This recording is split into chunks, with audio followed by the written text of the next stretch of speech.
എല്ലാവരുടെയും മനസ്സിലുള്ള ഒരു സ്വപ്നമാണ് വീട് എന്ന് പറയുന്നത്.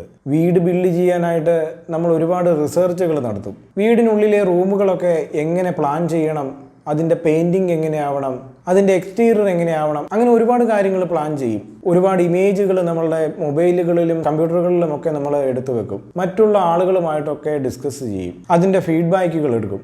ഞാൻ ഈ പറഞ്ഞ കാര്യം തന്നെയാണ് മൂഡ് ബോർഡ്സ് എന്ന് പറയുന്നത്.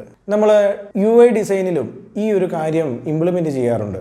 നമ്മളൊരു പ്രൊജക്റ്റിലേക്ക് കടക്കുന്നതിന് മുന്നേ നമ്മളുടെ കോമ്പറ്റീറ്റേഴ്സിൻ്റെ ഡിസൈൻസ്, നമ്മളെ ആപ്ലിക്കേഷൻ എങ്ങനെയായിരിക്കണം എന്നുള്ള ഐഡിയകൾ, ഇതിൻ്റെയൊക്കെ കളർ പാലറ്റുകൾ, ടൈപ്പോഗ്രഫികൾ, കളർ പാലറ്റുകൾ സെലക്ട് ചെയ്യാൻ ഫോട്ടോസുകൾ ഉപയോഗിച്ചിട്ടുണ്ടെങ്കിൽ അതിൻ്റെ കോമ്പിനേഷൻസുകൾ, ഇതെല്ലാം ഒരു കൊളാഷ് രൂപത്തിൽ ഏതെങ്കിലും ഒരു ആപ്ലിക്കേഷനിൽ പ്രസൻറ്റ് ചെയ്യുമ്പോഴാണ് ഞാൻ ഈ പറഞ്ഞ മൂഡ് ബോർഡ് എന്ന കൺസെപ്റ്റ് ആവുന്നത്. ഇന്ന് ഒരുപാട് ആപ്ലിക്കേഷൻസ് മൂഡ് ബോർഡ്സ് ക്രിയേറ്റ് ചെയ്യാനായിട്ട് അവൈലബിൾ ആണ്.